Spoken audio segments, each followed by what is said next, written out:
현재 개발된 백신들이 남아공 등 코로나19 변종에는 효능이 떨어지는 것으로 나타나고 있습니다. 정부의 전망보다 더 오래 코로나19로 인한 어려운 상황을 견뎌야 할지 모르겠습니다. 우선 저는 정부는 현재의 상황을 어떻게 보고 있는지 묻습니다. 첫째, 방역의 관점에서 코로나19 바이러스와의 전쟁이 기존 정부의 예상보다 길어질 수 있는지 정부의 상황 판단을 밝혀야 합니다. 둘째, 변이 바이러스에 효능이 있는 백신을 추가로 구입할 가능성에 대해서도 철저하게 대비해야 합니다. 셋째, 새로운 팬데믹 환경의 도래에 대비해서 현 방역 대응 체제와 사회적 거리두기 방식을 다시 점검해야 합니다. 넷째, 코로나19 전쟁의 장기화에 대비한 정부의 재정 대응 체계와 역량을 국민과 함께 검증해야 합니다. 백신과 방역을 정치에 악용하고 국민의 세금을 정파적 이익을 위해 쓰려는 세력에 맞서 끝까지 싸워 나가겠습니다.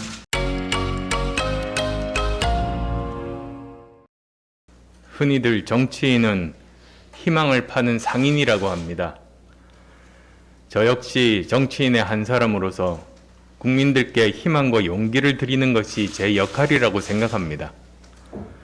그렇지만 한편으로 저는 의료인이자 과학자이기도 합니다. 사실에 근거하지 않은 낙관적인 발언이 아니라 과학적 사실을 바탕으로 국민들께 진실을 알려 제대로 대비할 수 있도록 하는 것이 제 의무기도 합니다. 정치인이면서 의료인인 제 입장에서 현재의 코로나19 상황을 바라보며 많은 고민이 있을 수밖에 없습니다. 다른 나라에 비해 가뜩이나 늦은 백신 구매와 접종 때문에 코로나19가 올해 안에 끝날 수 있을지 걱정인데 변이 바이러스가 중대한 위협 요인으로 떠오르고 있기 때문입니다. 어제 한 외신 보도에 따르면 현재 개발된 백신들이 남아공 등 코로나19 변종에는 효능이 떨어지는 것으로 나타나고 있습니다. 심지어 코로나19에 확진된 후 나은 환자들도 변종에 감염되는 경우가 발견되고 있다고 합니다.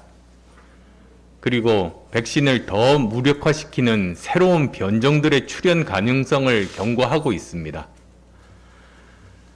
개발된 백신들이 변이 바이러스에 효과가 없다는 증거가 없다는 전문가들의 발언은 효과가 있다는 증거 역시 없다는 보수적인 관점에서 해석해야 합니다.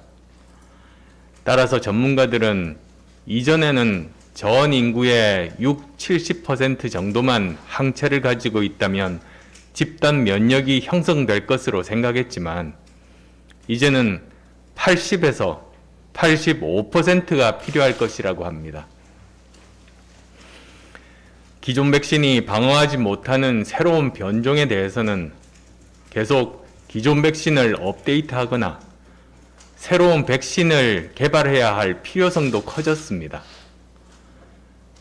다음 겨울에도 코로나19 극복이 어려울 가능성이 높아진 것입니다.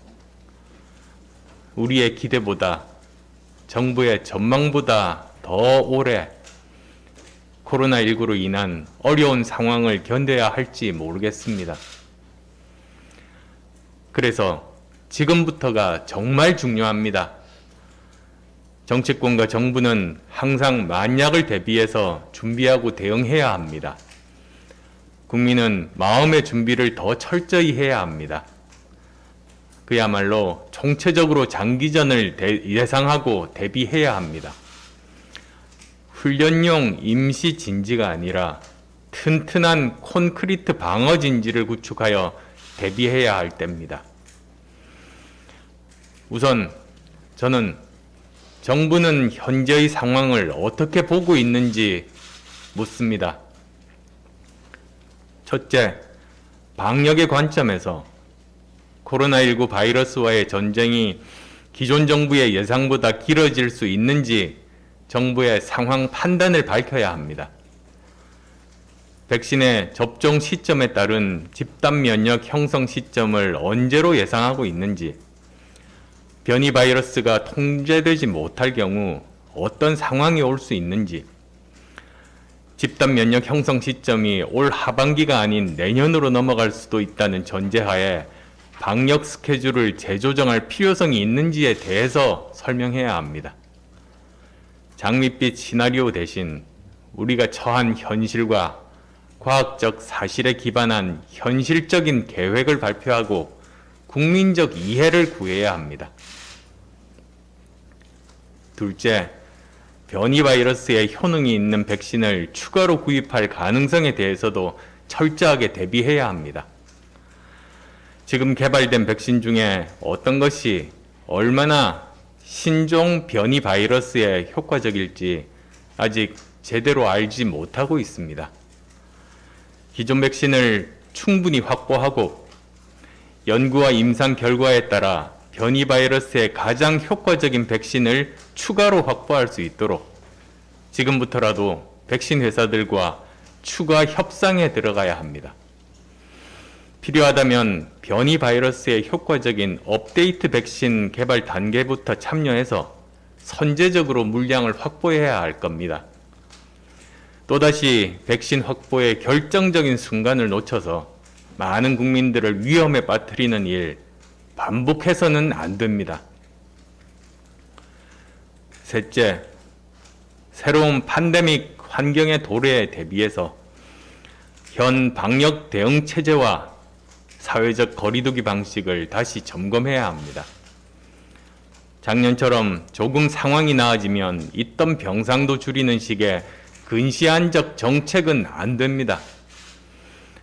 전용 병상을 상시적으로 충분히 확보하고 전담 인력을 최대한 확보해 앞으로 닥칠지도 모르는 4차, 5차 대규모 확산에 철저히 대비해야 합니다. 감염병 대응에 따른 병원의 피해 보상, 수고한 의료진에 대한 처우 개선도 늦어서는 안 됩니다. 아울러 무조건적인 영업 제한이 아니라 밀집, 밀폐, 밀접 등의 과학적 기준에 기반한 새로운 사회적 거리두기 기준을 만들 것을 거듭 촉구합니다. 특정 업종이나 특정 계층에게 지속적으로 부담을 지우는 지금의 방식은 효과적이지도 지속 가능하지도 않습니다. 피해를 보신 자영업 소상공인 사장님들에 대한 지원 역시 영업과 고용을 포기하지 않도록, 그러면서도 재정이 감내할 수 있는 범위 내에서 합리적으로 재설계해야 합니다. 넷째, 코로나19 전쟁의 장기화에 대비한 정부의 재정 대응 체계와 역량을 국민과 함께 검증해야 합니다. 물리적이든 심리적이든 전 국민이 코로나19로 피해를 보고 있는 상황에서 어떤 분들께 얼마나 지급할 것이냐를 결정하는 것은 사회적 합의와 통합의 관점에서 접근해야 합니다. 그래야 갈등을 최소화할 수 있고 재정 효율도 최대한 높일 수 있습니다. 무엇보다도 정부 여당에 만연한 코로나19 포퓰리즘을 경계해야 합니다.